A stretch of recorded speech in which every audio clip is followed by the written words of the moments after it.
Et notre invité, c'est tout simplement le maire de Saint-André-les-Lilles, Olivier Henno. Rebonjour. Alors, un an, un peu plus, après votre élection, votre réélection à la tête de la commune, quelles sont peut-être les premières mesures, les premières décisions que vous avez prises ces premiers mois?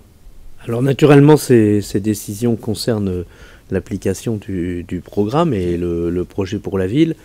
Et je citerai une décision qui me tient à cœur et qui, à mon avis, est très importante pour l'avenir, pour nos enfants, c'est de prendre des décisions et investir pour peu à peu numériser les classes de la commune, parce que je pense que c'est un enjeu et que dans ce domaine-là, notre pays, lorsqu'on voyage un peu, a un certain retard et il faut rattraper ce retard si on veut avoir une jeunesse à qui on donne tous les atouts pour l'avenir. Donc de rendre les écoles connectées, voilà. Ça a déjà été un fait peu comme ici, voilà. Un peu comme ici dans ce studio.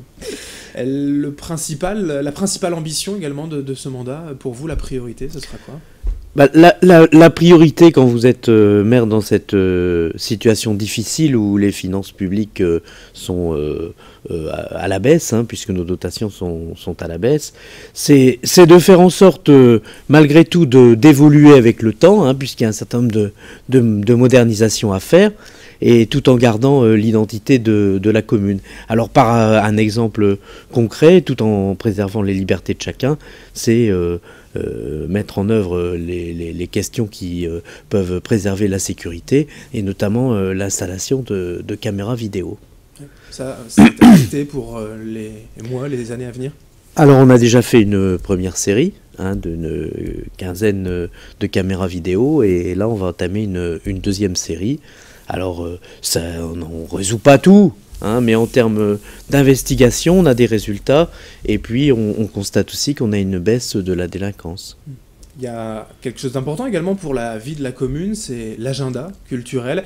Qu'est-ce qu'on a à offrir ces prochaines semaines aux habitants de Saint-André ? Alors, demain soir, ça tombe bien, il y a l'Orchestre National de Lille, à Saint-André, mais ça c'est donc à court terme.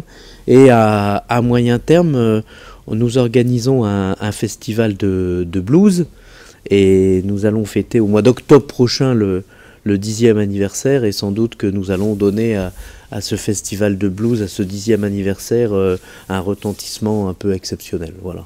Et pour finir, une dernière question, Saint-André, et c'est entre guillemets la banlieue résidentielle de Lille, on est vraiment collé au vieux Lille, et ça, une ville aussi qui a sa propre histoire, sa propre histoire à créer aussi.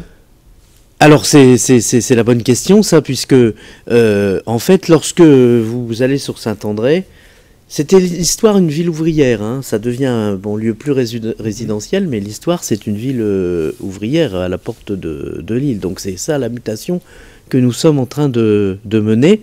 Mais vous avez une place qui a son identité, un stade qui paraissent un peu rétro, vous voyez, mais qui en même temps donne un sentiment de village. C'est-à-dire qu'à la fois il y a la tradition et puis il y a la modernité. Il y a la réalité d'une ville de 12 000, 15 000 habitants à l'échelle humaine et la modernité d'une métropole. Et c'est ça qu'il faut absolument préserver, cet équilibre entre identité, respect des traditions et puis modernité et monde qui change. Voilà un peu le sens de la politique que nous menons.